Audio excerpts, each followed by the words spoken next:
Three, two, one. Hello, everyone, and welcome back on into another episode of Chop It Up Sports. Before we get into it today, if you haven't already, be sure to subscribe and like the YouTube. Be sure to go follow us on social media as well. Hunter, big episode today, as always. We've got a big Week 8 of college football that just wrapped up this past weekend. A lot of losses within the top 10, a couple top 10 matchups. We saw Miami fall, a lot of battles in the SEC that we'll get into. We'll then move on to some postseason baseball. This is being recorded about 30 minutes after the Mariners just lost in heartbreaking fashion to the Blue Jays.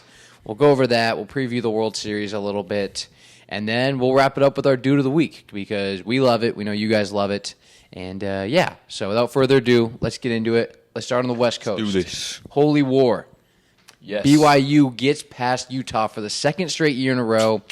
Really close game. Yeah, it seemed like BYU was kind of in control of it for the most part. Utah couldn't get out of their own way. I said in our picks, I thought Devin Dampier was going to have a really good game. He didn't. This Utah offense that I have a lot of hope in, I had a lot of confidence in heading into this season, just kind of, I wouldn't say it was a bad performance, but they just didn't necessarily perform to the caliber they needed to get out of there with a win. Yeah, I mean, I think ultimately, like, if you, my bad on that. If you go back and look at the game, I think the argument can be made that Utah, in some fashion, was winning that game, throughout the game. However, I think there were too many momentum-swinging plays that went in BYU's favor. Like, Devin Dampier didn't necessarily have a bad game. He turned the ball over once. But whenever they needed a big conversion, they failed. They came up short. I mean, we look at the first half, they had 3 fourth-down conversions that they missed on their own side of the 50, 2 of them in the red zone. So I think ultimately, if you have that many momentum-swinging plays going the other team's way, it's going to be tough to win. I think the biggest thing in games like this, especially rivalry games when you're on the road like Utah was, you have to stay out of your own way. You have to convert on those fourth downs because you know that the entire stadium is against you, especially in a place like Provo, a college like BYU, which in my opinion has one of the greatest stadium atmospheres in all of college football. Sure. When you have that many people on top of you in an environment like that, you have to be able to do everything you can to kind of keep the crowd at ease. And when you're not converting on fourth down, when their defense is making big-time stops, that's only going to make the atmosphere you're playing in that much harder. And I think we saw that with BYU. And credit to their offense, I think people are forgetting this offseason their expected quarterback was Jake Retzlaff, had some things happen off the field, had to transfer. He's at Tulane now. They're starting Bear Bachmeier, a true freshman quarterback, a month before the season, a ton of question marks. They're undefeated right now. After the Texas Tech loss to Arizona State on Saturday, they're the front runners in the Big 12. Yeah, I think, and we have to credit Bear Bachmeier in this game. I know, he didn't necessarily, play outstanding, throw for 300 yards. However, he led his team as a true freshman, right? He put them on his back in big moments. Obviously, that touchdown run at the end of the game was crazy. And BYU's got a fullback at quarterback that can throw the ball a little bit. And Bear Bachmeier is playing really well for this team, and I think they have a lot of faith in him. And I think that bodes well for this team heading forward, especially like you're saying in a Big 12 that I would say is pretty open for them to win. Do you think this Bear Bachmeier, or I guess not this Bear Bachmeier, but do you feel like BYU and Bear Bachmeier in general are kind of flying under the radar because Texas Tech has obviously taken up a lot of the hype this season out of the Big 12. They've looked really, really good. Then they fall to Arizona State, who is a quality team, maybe not as good as they were last year, but still a really good team. Like I said, BYU's in the front running now. Do you think they're underrated? We haven't seen Bear Bachmeier in the headlines of college football as much as you see Bryce Underwood and Arch Manning and even DeMond Williams, these quarterbacks that are making their first year as a starter.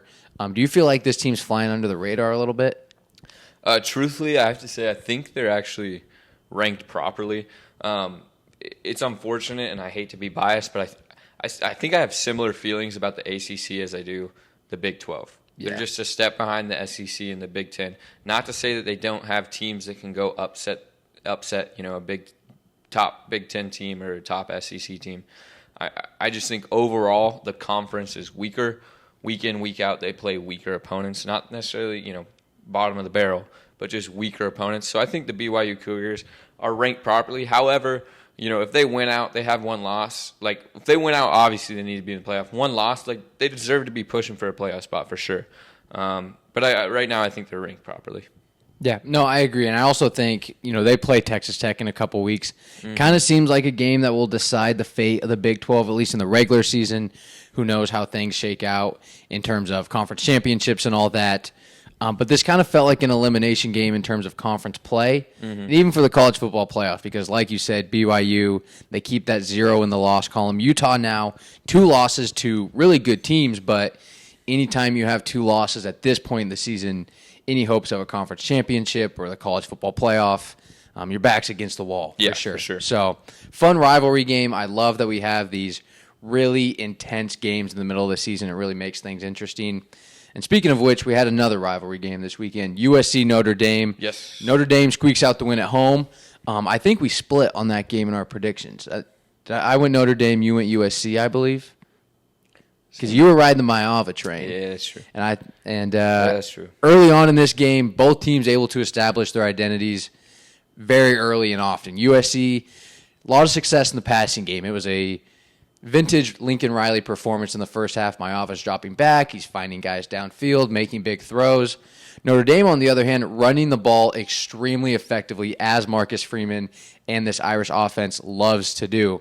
Pun intended, because Jeremiah Love, in my opinion, the best performance in college football this week. Yeah, probably. 24 carries, over 200 yards rushing, and a touchdown. Led his team to a dub in a big-time matchup. Really fun game, really exciting game. I have my thoughts on why this game went in Notre Dame's favor, but I'll kind of let you rip off your thoughts first. Yeah, I feel like the game opened up, like you said, with both teams sort of establishing themselves. They had good scoring drives. But then after that, things got pretty messy, I would say, for both teams. However, it got a lot messier for USC. And so in that way, I think USC didn't necessarily beat themselves. I think Notre Dame played well, but they really hurt their chances to win with, miscues, probably bad play calling. Even Lincoln Riley admitted some bad play calling in his press conference after the game. And so I would say, USC sort of shot themselves in the foot definitely later in the game.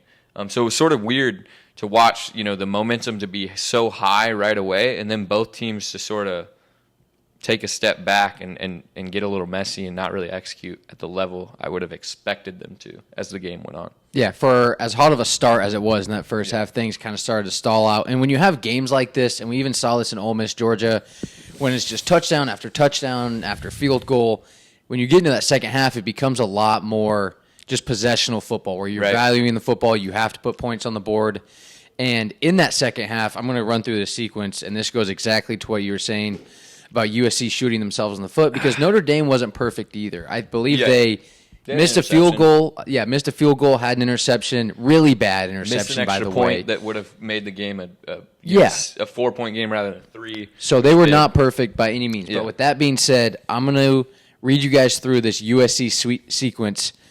I believe this is right. Towards the end of the third quarter, USC scores a touchdown. They go up 24-21 late in the third quarter. The rest of the game, this is how it goes for USC. Right after they take a 3-point lead, Notre Dame returns the ensuing kickoff for a touchdown. USC on offense in the fourth quarter, interception, fumble, turnover on downs, and another garbage time interception, if you will. So you're not going to win games with 4 consecutive turnovers, essentially, and when you're allowing the team to score on special teams, that makes it extremely hard to win. And just kind of tough for USC because they had such a good win last week against Michigan. They were strong up front. They played disciplined football. They were at home, and like we talked about, winning rivalry games on the road, extremely difficult. Mm-hmm. I kind of have a theory that in the Big Ten, in the SEC, there's really good teams. They're just not good enough week in, week out to be at that playoff level. Yeah. Where you see teams like Oregon, Ohio State, Indiana, week in, week out, they're elite. They play at that high level. Then you have your teams right below that. In the Big Ten, I would say it's your Michigans, your USCs, Nebraskas, Washingtons, where one week they look great, the next week they don't. And just kind of that inconsistency kind of seems where USC is at right now. Yeah, I agree. And I think you look at those teams and what you see is you have playmakers, right? Like they have Maeva, they have Jacoby Lane, Makai Lemon, right? They have playmakers all over the field, exciting players that make big plays. But despite having those players, there's some sort of, a little bit of a lack of execution, at least compared to the teams we were just talking about, those high-level, top-tier teams that are really competing for a national championship. And, there might be a few more holes in the defense, offensive side, right? Like USC has a good offensive line, but their defense has been questionable throughout the year, at least in the sense of, they're questionable if they're trying to take down these top teams, like you're saying, right? Like they give up, I think, 34 to Illinois. Obviously, 34 to Notre Dame, couldn't stop the run. And so that's sort of the characteristics of these teams that are on the bubble, that are sort of outside the playoffs. A lot of playmakers, exciting, fun to watch, but there's just a few more holes as compared to those real, true contenders. Yeah, no, I agree. Let's get to down south. We had some good games in the SEC, man. And listen, I'm not an SEC homer by any means. I hate people that are like, oh, the SEC, greatest conference of all time, blah, blah, blah. But with that being said, probably the deepest conference in college football. I think that's pretty safe to say. I think the Big Ten's more top-heavy. But 2, maybe 3 elimination games. You had LSU Vandy, you had Tennessee Alabama, you had Georgia Ole Miss. I'm not saying the losers of all 3 of those games are done, but like we talked about, 2 losses at this point in the season, not necessarily what you want. And so we're going to get into LSU Vanderbilt. Diego Pavia and the boys. I did not think that they were good enough to win this game. I thought Vanderbilt was a good team. I like what Clark Lee's done at Vanderbilt. I just didn't know after that Alabama game if they had what it took to wake up the next week and respond the way that they did against a very good defense. Yes. Now, with that being said, LSU linebacker Whit Weeks was out, didn't play due to injury. But still, this defense for LSU should be pretty good. They give up 31 points to Vandy. And it seems like, and this is bold, but it seems like time might be running out for Brian Kelly a little bit. Yeah. I don't know. That is bold. I think it sort of reminds me of the James Franklin situation, right? Like LSU is a very good football team, so it's tough to, turn away from a coach that is leading them, to success. Right. However, you can only be very good for so long before you want to really contend for a national championship. And since Joe Burrow, LSU really hasn't done that, and I don't think they're doing that this year either. They're a good team, but I don't think they contend late in the season. And then just going back to the game, like you were saying, right? Like LSU's defense has been elite this year, giving up 11 points a game coming into this. But they came up against Diego Pavia in a dynamic Vanderbilt offense. Pavia had some big dynamic plays, which he always does, that put up some points for Vanderbilt. And so then I think it really falls back on the offense of LSU, who didn't necessarily play bad, but they just failed to capitalize, when they needed to. I think they settled for 3 field goals, missed another one from 52. And then at the end of the game, when they're trying to drive, take the lead, or tie the game, they're down 7. They go punt in the fourth quarter. So I think it sort of falls back on the LSU offense, even though the defense did give up 31. You can't expect them to hold teams to 10 points every week. Yeah, no, and I think the reason I bring up the Brian Kelly point is because, and I'm glad you brought up the LSU offense because that's right where I was going. Coming into the season, Garrett Nussmeier was, to what many people thought, the best quarterback in the country. Heisman favorite, Heisman contender, whatever you want to say. He was supposed to have a breakout year. He's been extremely underwhelming. He's battled some injuries. We saw him pretty emotional after the game against Vanderbilt, in tears on the sideline. But he just hasn't looked remotely close to what people thought.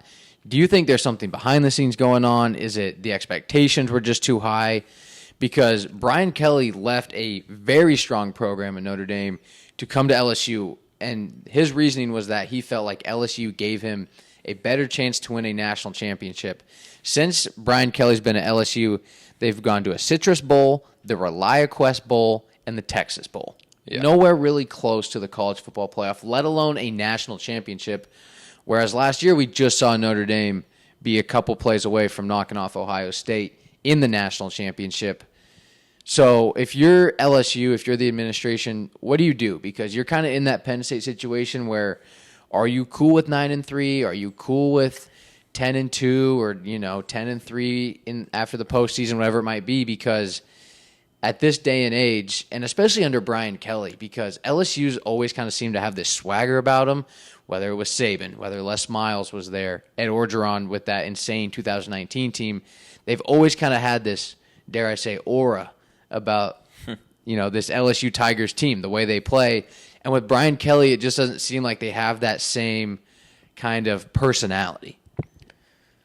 Yeah, I mean, I don't know. It'd be tough to, turn away from Brian Kelly at this point. I mean, at the end of the day, he has recruited well. That defense is stacked.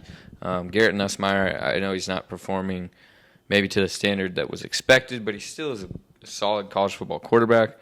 Or not even solid. He's a very good college football quarterback. So, I don't know. I think, to me, it'd be tough to, to step away from Brian Kelly at this point. I think you sort of ride the ship. I think things are heading in the right direction, but they do have to make a move soon. Like, in the sense, not a move, head coach move, but just a move towards competing, towards contending. So I think it comes down to these next few years for LSU. Let's talk about Vanderbilt for a little bit, because this is a huge win for them. They still only have one loss to what it looks like a really good Alabama team after what we saw them do to Tennessee this Saturday. They're in prime position to make some noise. They still have some really, really difficult games coming up. But if you can beat LSU at home and you can show that you can compete with the Alabamas of the world, they have a chance. Yeah. It looks like they got Missouri, Texas, Auburn, Kentucky, Tennessee to wrap up the season, so they still have some big games. I guess the question is, at this point in the season, 5 or 6 games left, can Vanderbilt make the playoff, or will they make the college football playoff, even if they were to lose another game for the rest of the season? It's a tough road ahead for them. However, I think they probably are talented enough to do it. Like, they have a chance to win out. Like, I wouldn't say the teams that they're facing the rest of the season are necessarily better than them, right? Like, I mean, technically the highest, they'll be ranked higher than every team they face coming up. That being said, it is tough to play Missouri, Texas, Auburn, Kentucky, and Tennessee in 5 weeks and walk away with 5 wins. If they lose another one, I think then they're shorter on the bubble, and I think the loss, it depends who the loss comes to. I think if they pick up a win next week, that's really big, because then you go into the college football playoffs saying you have a win, not just like going into the college football playoffs, but when they make selections, you have a win against a tough Missouri squad and a good LSU squad. So I think it really comes down to where that loss is, and then also how they perform against these teams like Auburn and Kentucky, right? Like, they need to blow these guys out. They need to set a statement or send a statement that they are worthy of a playoff spot. I think it's also important for people to remember that last year, obviously the first year of the 12-team college football playoff, every Power 4 team with 2 losses made the college football playoff. So right at the cutoff at 12, behind them, 3 losses, or they were, I guess you could say, not Power 4 conferences. Yeah. So I think there's still, and there's a lot of teams at that deadline right now with the 2 losses. Some of them will go on to lose more games. Some of them might ride that ship and see if they can squeak in. But with the parity that is in college football, it is going to be really interesting towards the end of December to see where these teams fall. Let's get into our last game. Ole Miss, Georgia. Yeah. Man, just a shootout of a game. Every time I checked my phone as we were traveling down to L.A. this weekend, touchdown after touchdown after touchdown. If I'm correct, there wasn't a punt until the 4th quarter. Yeah, let's look at the play-by-play real quick, if you don't mind. So Georgia opens up with field goal, then it goes touchdown Ole Miss, touchdown Georgia, touchdown Ole Miss, touchdown Georgia, touchdown Ole Miss, end of half, touchdown Ole Miss, touchdown Georgia, touchdown Ole Miss, touchdown Georgia. Then we have a punt by Ole Miss, which turns into a Georgia touchdown that takes the lead. So realistically, it was a shootout that came down to, a single punt or two that decided the game. At the end of the day, Georgia did not punt. Ole Miss punted twice, and that was pretty much the game. 2 things stick out to me when you read that, because I looked at the same thing when I was watching the end of the game. I was like, man, how many punts have there been in this game? And obviously not very many. Kind of a 2-parter. First thing, I think this is hands down the best offense Kirby Smart's had at Georgia, and that is including the Nick Chubbs and the Todd Gurleys and those sort of teams, because they can kind of do it in so many different ways. Gunnar Stockton, I don't think he's ever going to jump off the screen at anyone, but their playmakers on the outside are so good that he does what he needs to do. And I think you'll see him in these big moments make plays. Now, he doesn't have the hype of, these Bryce Underwoods or these Arch Mannings. He just doesn't have that same, for whatever reason, hype from the media. But I think he's a very quality quarterback and a guy that has shown that he can put points on the board and show up in big-time moments. In this Georgia team, we saw them do it at Tennessee. We saw them, struggle a little bit against Alabama, but they stayed in that game. And we see them at home again against a really, really good Ole Miss team. They just never quit. You have to kill them time and time again in order to win the game. And really the only team that's been able to do that in recent years is Alabama, because as we've seen, Tennessee had them on the ropes in Neyland Stadium. Georgia gets the win. Ole Miss was up the entire game. Georgia pulls it out in the fourth quarter. So credit to this Georgia offense. They're really, really good. The second thing that comes to mind, and I talked about this in the picks, how would Trinidad Chambliss play in this game in Athens between the hedges, one of the rowdiest environments in college football? And he was really good. Yeah. I don't know what the stat line says. They put up 35 points. But when you go through that play-by-play, what sticks out to me is that when it was gut check time and everyone swapping touchdowns, you punt in the fourth quarter twice after not doing it all game. I'm not saying he choked under pressure. That's not the message I'm trying to send. All I'm saying is that he's probably never been in that position before, at least not with those high of stakes. And I think we might have seen the environment, the crowd being on the road. I think the moment might have gotten to him at least a little bit. Yeah, I'm going through the play-by-play right now. It looks like he was 1 for 10 in his last 10 passes. Yeah, not good. And it's tough to discredit him because he did play extremely well. But I think, like sort of the difference in this game, like you were talking about, Gunnar Stockton, who doesn't necessarily – I think the reason he doesn't, stand out is because he's not elite at throwing the ball. However, he gets the ball to his playmakers and he makes plays with his legs. And then obviously in this game, I think he was 26 for 30 or 26 for 31 or something. So, in this game, he threw the ball very well. But anyway, going back to the two quarterbacks, I think that's my point is Gunnar Stockton doesn't throw the ball necessarily at elite level, but he made the big plays. Trinidad Chambliss, I would also say maybe doesn't throw the ball at elite level. However, when it came down to it in this game, I'm not saying this is, the story of Trinidad Chambliss, but in this game, he failed to sort of make those big plays when they mattered most, when they started, they lost the lead late in the fourth quarter, started throwing a lot of incomplete passes. So I think, in this battle, Gunnar Stockton, takes the win. And I think that's sort of why the Georgia Bulldogs got the win this week. Yeah, games like this are pretty plain and simple. When each team is scoring on every single possession, whoever can't score on essentially the first possession, they're not going to win the game. And so you see that with Ole Miss. Georgia scored every time they got the ball. So obviously that means Ole Miss has to do the same. And in the fourth quarter, they struggled to do that. And they were ahead in the fourth quarter. Georgia comes back and ties the game. Then they take the lead. And so that's a hard environment, especially for a guy who, and I don't want to discredit it, but, transfers up from the Division II level. This is his first year playing in the SEC. Started the year as a backup, and now he gets thrown into this position.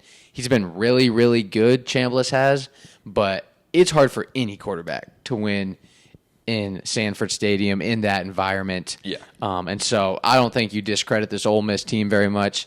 I think you're going to see both programs in the college football playoff this year. Yeah. What I think was interesting is after the game, the biggest storyline, the biggest takeaway from anyone involved in this showdown, Lane Kiffin being involved in coaching rumors to go to Florida. Now, my opinion on this is that it would be a ridiculous move for Lane to make that trip down to Gainesville. One, because he already has his guys. He has his program in place at Ole Miss. I understand Kiffin's known for being a wild guy, and he does a lot of just insane stuff. But with that being said, he's a really, really good coach. And we've seen him develop a lot of offensive talent, whether it was Jackson Dart. Now he's got this year's team, which was supposed to be somewhat of a rebuild, and they've been excellent. And so for him to go to Gainesville and try and bring this Florida program back to life doesn't make a ton of sense, in my opinion. Yeah, I agree. And I think the key is, first off, I don't think Lane Kiffin's leaving Ole Miss. He's got something built, built down here, and I think they're a few steps away from really, really contending. They just need to clean up the defense, to be honest. I mean, they've proven they can score on anybody. But defensively, they're a little bit shaky. And that's sort of been, I feel like, a trend with Lane Kiffin football teams. It has. Very good offensively. Some holes on defense. They're not terrible defensively. They hold LSU to 19 points. They do what they need to do in order to win. However, if you want to contend, especially looking at the past few years in college football, you have to have an elite defense. I actually believe, correct me if I'm wrong, but I think like the last 3 or 4 years, the national champion had a top 2 ranked defense in scoring. And so at the end of the day, I think that's just really what needs to be cleaned up down there in Ole Miss. And so I really find it hard to believe that, Lane Kiffin to leave when he's just knocking on the door. He's just a defense away from really, really having a chance to win a national championship, in my opinion. No, I think you're right. And, the last couple of years, Ole Miss has been one of those fringe teams that I mentioned earlier where they're really good, they're really fun to watch, they're going to win 9 or 10 games, but when you get in these gut check situations and you're going down to Georgia or Alabama comes to town, they just haven't been able to win those games. I think this year's team can win big games because of how explosive their offense is. They've already picked up a couple big W's this year. I think they're going to be in the college football playoff. But if you want to get to that next level, if you want to take that step, like you said, you have to have a very, very strong defense. You have to be able to win games on both sides of the ball. In the last 2 years, you look at the national champions, Ohio State, insanely good defense. Michigan the year before that, the best defense in college football. And so if Ole Miss wants to step things up, they're going to have to get that defensive squad going. Georgia, once again, another gritty win. They can do it in so many ways. Their offense is potent. So that's going to wrap it up for the college football segment, unless you got anything. Yeah, real quick, I think what we were trying to get at there is going back to Lane Kiffin's coaching status. Like, I just find it hard to believe, like I know the Florida rumors, are coming up. I just find it hard to believe when you're just a defense away from really contending. I find it hard to believe that a coach is going to leave that position. Yeah, no, it's that'll be interesting to see who takes that Florida job. In this cycle, there's so many big programs that need a new coach. You got Florida, you got Penn State, UCLA down there in California. So it'll be interesting to see what happens there. Let's talk some baseball. Disappointing night tonight for our Mariners. They lose in Game 7 after giving up a 3-run shot to George Springer of the Blue Jays. So that sets up a Dodgers-Blue Jays World Series, one that, I'm going to be honest, I'm really not interested in. I don't like the Dodgers. The Blue Jays, who cares? I wanted to see the Mariners go. They've never been. They lose in heartbreaking fashion, which is essentially what they're known for, and still the only team in the MLB to never go to a World Series, which is just insane to me. You're more of a baseball guy than I am. How are you feeling about all this? Yeah, first off, it's a heartbreaking loss for the Mariners. That's definitely who I was rooting for. So I would say that I'm slightly less interested now in the World Series. That being said, I think the Blue Jays probably honestly pose a more interesting matchup. At the end of the day, the Mariners, although albeit very good, lived and died off the home run and relied on their pitching, which their pitching was very good throughout the year, and they hit a lot of home runs. In this series against the Blue Jays, the pitching was a little bit more questionable. I think they had like a 7.7 ERA coming into tonight's game. I don't know what it is after tonight's game. But the Dodgers are a complete team. They put the ball in play, they hit home runs, and they pitch very well. I'm looking at their last 8 games. Outside of one loss to the Phillies, they haven't given up more than 3 runs.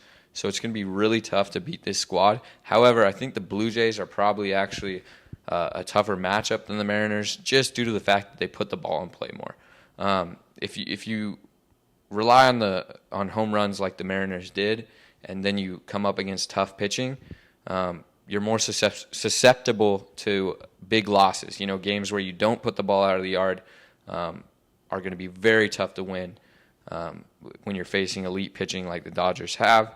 And then on the offensive side, like I said, the Dodgers are very complete. So I think the Toronto Blue Jays will actually be a tougher test than the Mariners. Did I want to see the Mariners in the World Series? Yes. But it'll be a fun World Series. Do you have an official prediction? Is it the Dodgers? Is it the Blue Jays? How many games? What are your take? Or what's your take? The Dodgers are really hot, and the Blue Jays just played 7 games. We've seen it in the NBA. It's tough to win a 7-game, conference finals matchup and then go into the World Series and not have a little bit of a drop-off early. At the end of the day, they do get a 3-day break, but I think the Dodgers probably win this one relatively comfortably. I don't think it goes to 7, maybe 5 or 6. Anyway, I think the Dodgers are just too well-rounded, so I think that's who I'm going with. Yeah, I'm going to follow suit there. I got the Dodgers in 6 games. I think the Blue Jays are fun. Vladdy Jr., big fan of him. I just don't know that the Blue Jays have the star power to line up with the Dodgers. Mm-hmm. And this is really interesting because I've been reading a lot about how, with the Dodgers and, no salary cap in baseball and all that, and they have, the most expensive roster essentially of all time, how that's going to impact some of the CBA talks that are going to be coming up here in the next year or so. And, it's interesting. I think baseball's got some things salary cap-wise that probably need adjusted because at this point, the bigger market teams are going to win a majority of the time. That's why you see the Dodgers and the Yankees, 2 of the biggest organizations in baseball, having the best talent because they have the most resources. They have the most money in the bank. And so with that is going to come bigger contracts, better players, all of that. And now I'm not the X's and O's finance guy for the MLB, but that's kind of what I've noticed from a distance. So that'll be interesting. I hope the World Series is competitive. Postseason baseball is really fun. I'm not a big regular season baseball guy. But postseason baseball, whether it's college or professional, a lot of fun to watch nonetheless. So Yeah. Sorry to interrupt, but another thing that will make this World Series interesting is now the Dodgers have to go to Toronto. That's going to be tough to play. It's a long trip, and then obviously the Blue Jays are going to have Canada, all of Canada behind them. So that'll make it interesting. That'll be a little wrinkle in the series. So yeah. Yeah. No, let's get into the final segment. Dude of the week. You know what time it is. Hunter, last week you were definitely the winner. I just didn't come in prepared. Well, I did. You stole my guy, Jorge Polanco.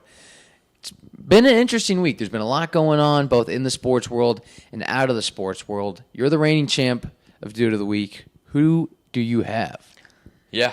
I don't want to discredit myself. However, my guy's not going to jump off. If you look at the stats, he's not going to jump off the page. That being said, if you watch the film on this kid, he is one of a kind. He has an entire city, the biggest city in the United States, New York City, on his back, riled up for him. And so my dude of the week this week is the Rizzler. He goes into the New York Knicks alumni and celebrity game. He's played in one of these games before.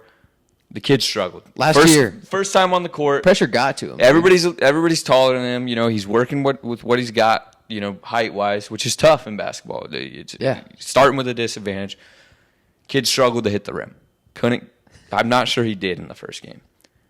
Bounces back, wearing the home whites, goes into the Madison Square Garden, a packed house, full crowd, enters the arena with the most aura, undoubtedly. Watch the film on this kid.